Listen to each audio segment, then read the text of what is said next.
I'm Michael Woods, and I want to start this talk off with a moment of honesty, which is to say that we're all really here because we're interested in shiny, complicated things at the cutting edge of technology. And this talk is about none of that. Instead, this talk is about going back to the basics, back to the very fundamentals of the things you started to learn to deal with when you first began to program. Numbers, okay? And numbers come along with numeric data types. And there's many numeric data types out there in the world, from any number of integer representations to single, double precision floats to more complex things like, well, complex numbers or quaternions or the whole menagerie of timestamp formats. And when you're working with these, you have to face the decision of which ones do you use? And how do you make that decision? Well, some people make that decision based on memory footprint. Other ones may make that decision based off of compute performance. Or maybe you're making that decision based off of library support. Maybe there's some complicated function out there in the world that you really just don't want to have to write for yourself.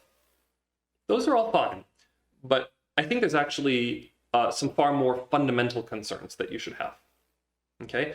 And first of all, it's that the numbers and the numeric data types you're using produce correct results. Second, that they produce legible results, which is that a human being has to be able to understand what it's telling him. That's the difference between printing out something that says a circle has an area of 12.566 square meters and saying a circle has an area of 4 pi square meters. One of those gives you a much better intuitive understanding of what's going on. And third, they have to produce coherent results. Okay? Coherent meaning that when you look at the body of results produced by the program, it has to tell a single story. It has to tell a story that makes sense and can be interpreted correctly by the user. So we're going to dive in and we're going to look at a dinner receipt, not technically last night's dinner receipt. It actually comes from one night of an outing after one of the nights of the Strange Loop conference back in 2019 in St. Louis. But it is a real dinner receipt nonetheless. And I want you to keep in mind that this is something produced by a software program that was actually written by actual people who had their own hopes and dreams and livelihoods and goals, who thought they were making reasonable choices. And that, because of that, but for the grace of God, go we all. So, let's talk about floats. Does anyone recognize this number? Does anyone have any idea what this number is telling them? Maybe some of you. If you do, you were a math nerd as a kid, and that's okay because I was a math nerd as a kid, and that's the only reason that I recognize this number. But this is kind of a crazy number and kind of a number you wouldn't expect people to recognize in the street, that, you know, this is actually representing 2/7. But even if you did recognize this number, and by the way, we failed on legibility here, right here, line number 2, we failed on legibility. The average person is not going to interpret this correctly. But even if you did recognize this number, you would have to do some sleuthing to figure out that, well, okay, this is 2/7. If that's 2/7, maybe that means the check is being divided 7 ways, and that, after some more steps, will let you figure out these other mega cryptic numbers here. There are a few of them in this receipt. But that's about legibility. So let's talk about something else. Let's talk about floats. Now, there is another serious problem with this number, okay? And that is in its correctness, because this number is unbelievably precise. It is ridiculously, crazily, unbelievably precise. Literally, it is too precise to be believed. And I've tried to give some examples here to help you sink your teeth into it, but I admit, even I don't really have any idea what something, you know, being 1,200 times greater precision than the weight of a single human cell means. So I'm going to try to put this in different terms. It turns out that if you, as a human being, tried to weigh this plate of brisket to this precision, even if you had a machine that could produce that many digits on its output, a fancy, the best scale in the world, and you put this plate of brisket on it, you could not get this number. And the reason you cannot get this number is because the numbers, the output of your infinitely precise weighing machine, will vary by more than the precision of this number based on whether or not you're looking at your plate of brisket that you're trying to weigh. And that's because the pupils of your eyes are dark and the whites of your eyes are light. and the whites of your eyes have greater reflectivity than the pupils of your eyes do, which means that when you look at the plate of brisket, there is less light reflected off of your eyeballs that then bounces off of and hits the plate. And because there's less light being reflected off of your eyeballs, there are less photons hitting the plate. And because there are less photons hitting the plate when you're looking at it, there is a lesser photon pressure literally pushing down on that food on that scale. And that amount that photon pressure differs, whether you're looking at it or looking away, is more than 4 times the precision implied by this number. So you can't get it. You literally cannot measure this number. And we failed on correctness. But that's a mouthful. So let's take a step back and let's talk about something different. Let's talk about fractions.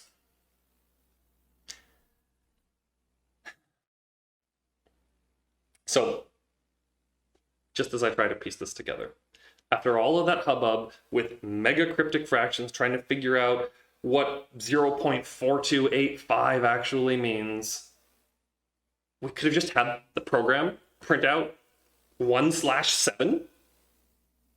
How does this happen? And more importantly, what's going on under the hood? Because if you think about it, printing out 1/7 is not actually an easy thing to do necessarily. It's a weird thing to do. Maybe there's a whole computer algebra system hiding under there that's only applied to coleslaw but not to brisket. So we got to figure out, like, what is the internal logic here that's going on? And I think there is a clue to the internal logic here, and it's the fact that this is coleslaw, because coleslaw on the menu was a side dish, okay? And side dishes at this barbecue restaurant were sold by the unit, as opposed to the meats, which are sold by the pound. And you can obviously order a fractional pound, but you can't order a fractional unit of coleslaw. So maybe our idea, our mental construct of the internal logic of this program is that all of the main dishes, the meats and such, are sold by the pound. So you get a fractional number when you divide them. And all of the side dishes are sold by the unit. And so, of course, all of the side dishes have to be represented in all cases by an exact fractional number. So let's talk about side dishes. As we can see, we've got a side dish that is represented by an exact fractional. Okay, in all cases, side dishes are represented by exact fractional numbers, except when that number would be 1, in which case we have extra control logic to omit it. And that's our new logic. That makes sense here, right? So let's talk about side dishes.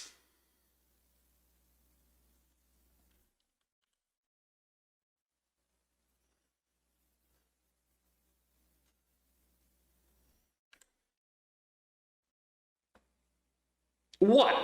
Just what? After all of that trouble, figuring out that side dishes are represented by exact fractional numbers, except when that number would be 1, we get this.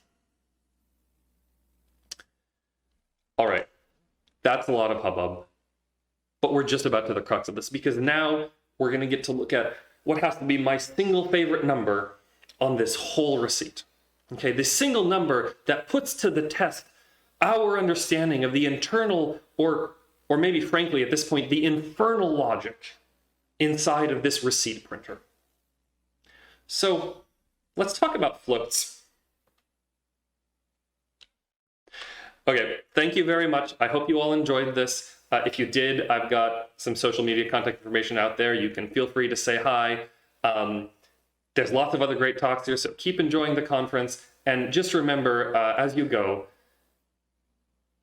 make sure that even in the simplest things, your numeric data types can produce correct results, legible results, and coherent results. Because stuff like this happens, and there, but for the grace of God, go we all. That's it.